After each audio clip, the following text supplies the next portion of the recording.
And on to my final video for the day. Zero Hedge has an article. Naturally, I definitely need to cover. Credit card defaults surged the most since the last financial crisis of '08. Whoa, boy, keep beating that dead horse. Since the last, as I've always said in so many of these videos recently in 2017, such and such, such and such, such and such, since the last financial crisis. Such and such, such and such, such and such, back up, since the last recession.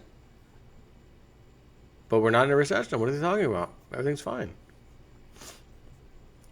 Credit card defaults surged most since financial crisis. In late April, after some disturbing monthly charge-off reports from major credit card vendors, we reported that according to the latest data from the S&P 500, from the S&P and Experian Bank Card Default Index, as of March 2017, the default rate on U.S. credit cards had jumped to 3.31%, an increase of 13% from just a year ago, and the highest default rate since June 2013. But see, if you look at this chart, if you want to take a peek, call this a little cereal bowl. And all of a sudden, a little spike, 2014, 2015, right here. Oh, everything's okay. Yeah, definitely everything's okay. Oh, wait, no, it's not. 2016, not looking good. Yeah, actually, we are looking good. Everything should be fine. No, actually, we're not. We're just kidding for the third time. This is a little cereal bowl, if you will. 2013, back up. Here we go again. 2016. How does this happen in an economic recovery? We're supposed to have been past that. We're supposed to have been good right now. What are they talking about? Why is student loan debt $1.4 trillion? Why are credit cards defaults way up? Why are auto loan defaults again way up? Subprime, everything. What's that old saying? If it walks like a duck or quacks like a duck, looks like a duck, it's a duck. Well, if the defaults are up, the bankruptcy is up, and the jobless numbers are up, it's a recession. The troubling deterioration prompted Moody's to pen its own report yesterday titled Spike in Charge-Off Rates Indicates a Slide in Underwriting Standards.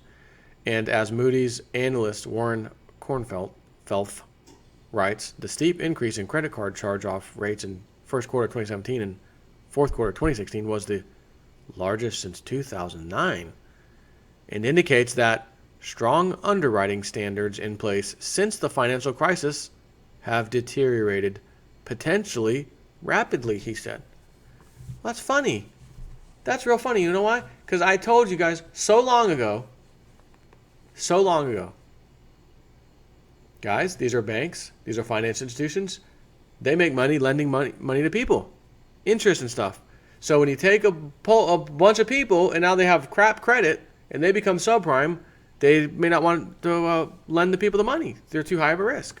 But then what does the bank or credit card company do when they realize the pool of people left that we can give more credit to, they're already tapped out, the ones we can. So we need new blood. The new blood is super duper subprime, bad credit. Guys, we're gonna have to close the doors. We're gonna have to close the doors if we don't start lending to people. Well, I would say it's time to tighten the belt and get to work. No. Time to loosen the belt.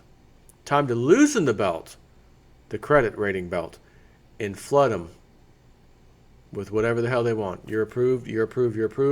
Let's cross our, throw a Hail Mary, say a little prayer if you want, a little hope prayer that this goes well. And it doesn't. And now we have this end result. If I pour gasoline over there and I flick a lit match over there, maybe we'll get lucky, nothing will happen. Or higher probability, it's going to catch fire and burn the whole damn place down. You're done.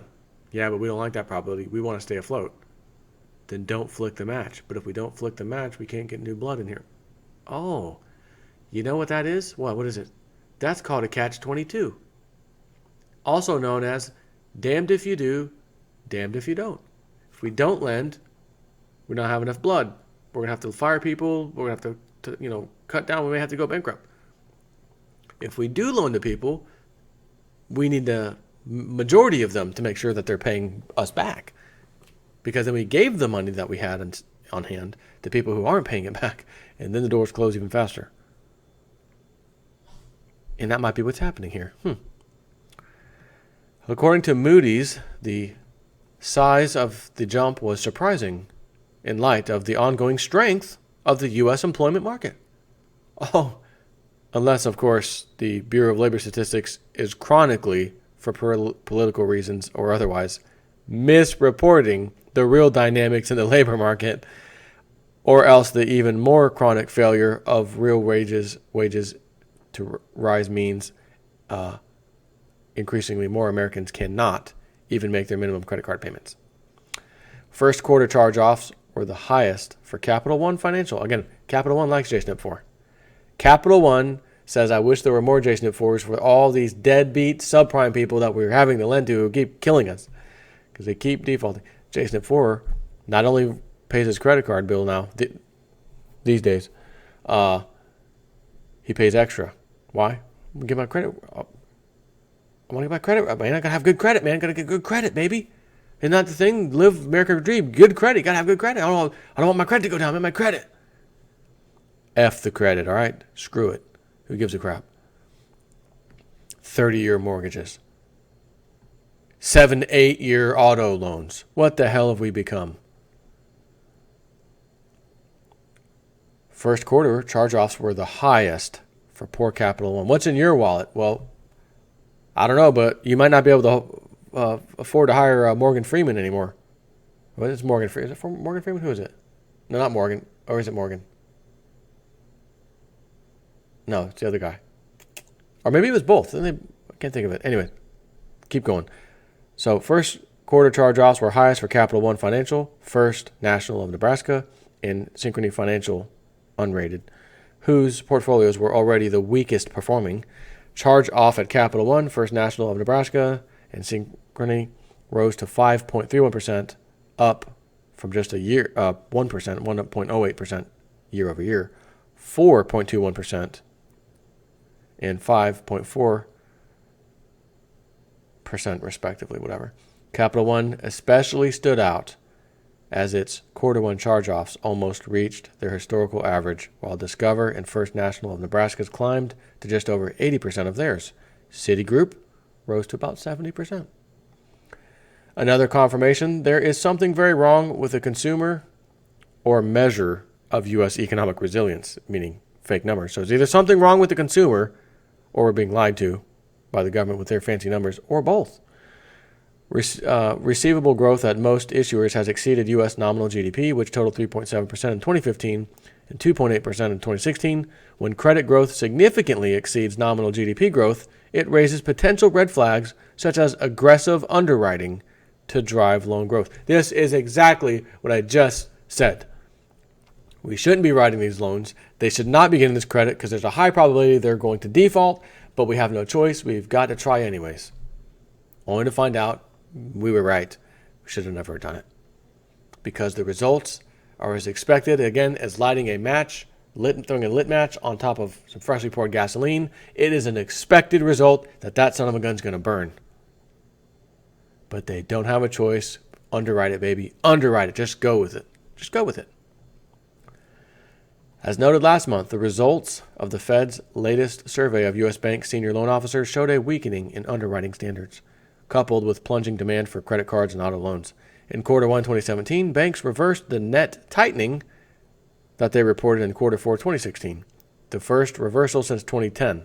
Moody's warns that the steady and modest loosening of standards from 2011 to 2016 reflected an ongoing period of normalization. But lending standards and the credit quality of new accounts can change quickly, and boy, oh boy, does it appear they have. Additionally, the quarter 1 2017 loosening has only been matched or surpassed in 4 quarters since 2012. That was quarter 2 2015 and 3 2014 quarters. The only positive news from the quarter 1 2017 survey was that for the first time in at least 7 years, 2% of banks reported that they had tightened their credit card standards considerably. Which means what? You're not going to be giving out too many credit cards to people to collect interest on. If lending standards continue to degrade, things could get messy in a hurry in the event that the economy takes a turn for the worse, according to Warren Cornfield, a senior vice president at Moody's. Although card standards were extremely tight in the years following the financial crisis, if underwriting then loosened materially, as the rise in charge-offs suggests, asset quality could continue to deteriorate rapidly going forward, especially in the event of a recession, said Moody's. Well, don't these recessions, these little downward things happen every 7-8 years? And the last one was 8 years ago. Hey. Whatever the reason for the sudden surge in credit charge-offs, it's not the only red flag about the state of the U.S. consumer. Recall CoreLogic's warning from last month, namely that the stalwart of any visible business cycle, mortgage performance, has finally started to deteriorate. Mortgage performance too? Is this something I missed? While loan performance improved across various loan types throughout the first 5 years of the expansion, over the last year, 3 of the 4 major types of loans began experiencing a deterioration in loan performance. 3 of the 4 major types of loans began experiencing a deterioration in loan performance. Not 1 of 4, 3 out of 4. The exception to the deterioration in credit performance was real estate, which continues to improve. However, a closer look reveals performance is deteriorating, albeit from pristine levels of performance. While performance for the 2016 vintage is still very good from relative to the last 2 decades, it is beginning to worsen. Historically, when the mortgage cycle mortgage credit cycle begins to deteriorate, it continues to do so until the economy bottoms and the credit cycle begins to improve again. And it is becoming clear that the U.S. consumer, responsible for 70% of U.S. economic growth, has finally rolled over. So, yep, J-Snip, just hold out on that house as long as you can, buddy. Hold out as long as you can and get the fire sale a little bit out of the country or a lot of it out of the city. A little bit out of the city or a lot of it out of the city and into the country. That's the question. And I think I know the answer, but the wife, she wants a little bit out of the city, not a lot, because I don't want to have to travel so far, with the kids, friends, everything, whatever, like going to the stores. We have to, when we were in Tennessee, we had like a 45-minute drive to the Walmart. Yeah. A lot of questions, but do you want to be stuck close to that city if something bad happens? Just look at Venezuela. Well, we're not Venezuela. Well, why couldn't we be? What are we going to be like when the dollar is no longer the world reserve currency? How's that going to look? Its days are numbered if you're not paying attention. So, again, decisions. What do you do, Guess we're going to find out as it just comes. It was meant to be. Something came up. This happened, that happened, and we jumped on it. Maybe one of those kind of scenarios. Who knows? And I did think to myself, too, boy, if we actually stick around and wait, get a real good deal on a house here, and say, wow, cryptos are so insanely high. We bought the house cash, still have plenty left over. What state do you want to have a little, crap hits the fan house in? Where do you want to go? Let's go, Alabama, Tennessee again. What do we want to do? We could drive there from Florida, go up there, go to our spot, and it'll be a vacation spot for us. Now, wouldn't that be a great story to tell? Guys, cryptos went so crazy. Remember how I told you I wanted to buy a house with my cryptos? Not only did I buy a house with the cryptos, I bought a second one. Bought a normal one here for where we stay here, and I got a second one, a little vacation house / crap hits the fan house on 5-10 acres over in such and such, wherever. J-Snipville. I'll give it a little town name, J-Snipville. So, who knows? Just got to keep your eyes and ears open. Pay attention to what the hell's going on. If you got to make a decision on something, you have to do it. Take care.